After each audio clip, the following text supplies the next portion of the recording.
স্মার্টফোনটির design এক কথায় প্রশংসার দাবি রাখে যদি কথাটা গেমিং এর ক্ষেত্রে হয়, কারণ এর সম্পূর্ণ প্লাস্টিক বিল্ডের সাথে আসা স্মার্টফোনটির টোটাল ওয়েট করা হয়েছে 194 গ্রাম এবং থিকনেস করা হয়েছে কিন্তু 8 মিলিমিটার। তবে এই 8 মিলিমিটার থিকনেস এর মধ্যে তারা কিন্তু এখানে 6000 mAh এর একটি সিলিকন কার্বন ব্যাটারি প্লেসমেন্ট করেছে, সাথে 45 ওয়াটের চার্জিং ব্রিকটাও বক্সে পেয়ে যাবেন, যেটা আপনাকে নর্মাল ইউজে 10 ইউজ করলেও মোটামুটি 1 কিংবা 1.5 দিনের কাছাকাছি একটা ব্যাকআপ দিয়ে দিবে। সাথে IP68 এবং 69 এর রেটিং এর সাথে আসা স্মার্টফোনটি আমরা বাজারে 8128 8256 এই দুটি র্যাম ভ্যারিয়েন্টে দেখতে পাবো, যার বেস ভ্যারিয়েন্টটি বর্তমানে 25-26 হাজার টাকার মধ্যে অ্যাভেলেবেল রয়েছে, তাও আনঅফিসিয়াল ভাবে গ্লোবাল ইন্ডিয়ান ভ্যারিয়েন্টটা। দেন 256 GB এর জন্য আপনাকে 26 কিংবা 27 হাজার টাকা খরচ করতে হবে আনঅফিসিয়াল ভাবে। তবে প্রাইসিংটা নিয়ে আসলে কমেন্টে বিশ্বযুদ্ধ চালিয়ে না, এটা আনঅফিসিয়াল স্মার্টফোন, আর আনঅফিসিয়াল স্মার্টফোনের প্রাইস কিন্তু স্টেবল থাকে না, তাই কেনার আগে অবশ্যই একটু খোঁজ নিয়ে দেখবে। যেখানে আপনার ডিসপ্লে চিন এরিয়াটুকু কিছুটা মোটা লাগতে পারে, তবে এখানে সিমেট্রিক্যাল রাখতে গিয়ে তারা এই কাজটি করেছে।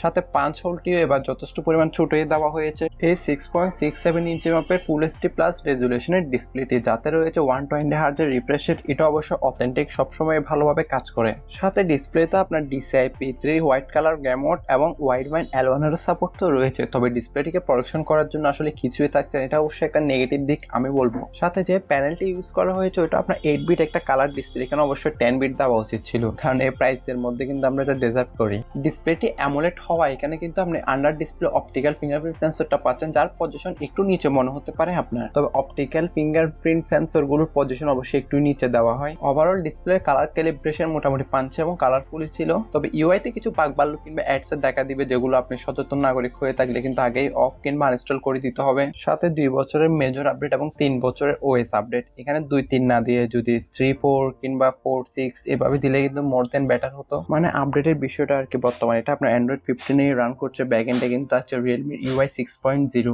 মোটামুটি এর ইউআইতে বেশ কিছু অ্যানিমেশন দেখতে পারবেন। স্মার্টফোনটির মেন হাইলাইট কিংবা কিলাইট হচ্ছে কিন্তু এই স্মার্টফোনের প্ল্যাটফর্ম কিংবা প্রসেসরটি, যেখানে অন্তত স্কোরে কিন্তু অলমোস্ট 7.5 লাখ কিংবা 8 লাখের কাছাকাছি একটা রেজাল্ট দেয় এই কোয়ালকম স্ন্যাপড্রাগন 6 Gen 4 চিপসেটে, যেটা 4nm বেস্ট হয়, মোটামুটি পাওয়ার এফিসিয়েন্ট বলবো। তবে খারাপ লাগার বিষয় এই, যেখানে আপনি কোনো প্রকার মেমোরি কার্ড ইউজ করতে পারবেন না, তার সাথে থাকছে না কোনো 3.5 হেডফোন জ্যাকের গর্ত, তবে থাকছে আয়ার ব্লাস্টার। সাথে পাওয়ার বাটনটিকেও কিন্তু একটা ডিফারেন্ট কালার দেওয়া হয়েছে, যার ফলে লুকটা একটু বাড়িয়ে দেয়। পারফরমেন্সের বেলায় পাবজির মতন গেম 60 FPS এর 90 FPS এর একে অনায়াসে প্লে করতে পারবেন, তবে সেই ক্ষেত্রে আপনি যদি 60 FPS এর একে প্লে করেন তাহলে একটু বেটার রেজাল্ট পাবেন আর কি। তবে মাঝে মধ্যে দেখা যাবে আপনার ক্লোজ মুভমেন্টে কিংবা ইন্টেন্স মুভমেন্টে কিন্তু একটু FPS কিংবা ফ্রেমটা একটু ড্রপ করে। 90 FPS এর একে প্লে করার সময় আমরা এভারেজ FPS পেয়েছিলাম কিন্তু 84 কিংবা 85 এর কাছাকাছি। তবে মিডিয়াম গ্রাফিক্স গেম যেমন ফ্রি ফায়ার এগুলো মোটামুটি ভালোভাবে ল্যাগ ফ্রি ভাবে খেলতে পারবেন। সাথে ফুটবল গেমটাও আপনি 60 FPS এর একে প্লে করতে পারবেন। আর হিটিং এরিয়াটুকু মাথায় রেখে কিন্তু এখানে 6050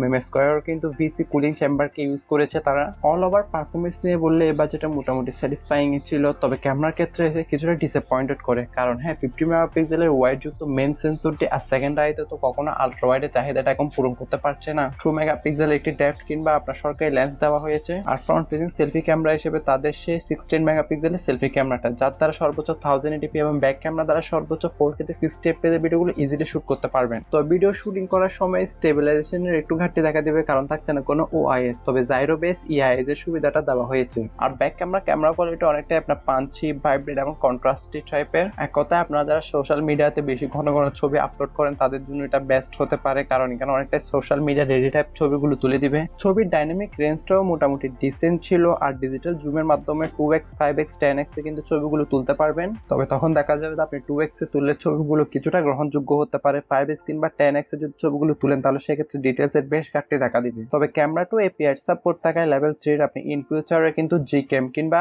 LMC ইউজ করতে পারবেন। দেন আদার্স স্পেসিফিকেশন যেমন এতে থাকছে ডিউয়াল stereo speaker, Bluetooth 5.2, NFC, GPS এবং কিছু এসেনশিয়াল সেন্সর। ওভারঅল 24-25 হাজার টাকা প্রাইস পয়েন্টের মধ্যে স্মার্টফোনের আমার পারফরমেন্সটাই আসলে ভালো লেগেছে, তার সাথে ডিজাইনটি আর ডিসপ্লেটিও মোটামুটি। তবে আপনাদের কেমন লেগেছে জানাতে ভুলবেন না। যদি ক্যামেরার ক্ষেত্রে স্মার্টফোনটি নিতে চান তাহলে অবশ্যই আমি বলবো স্মার্টফোনটি থেকে দূরে থাকেন, আদারওয়াইজ আপনারাও যেহেতু স্বাধীন দেশের স্বাধীন নাগরিক, বাকিটা আপনাদের উপর।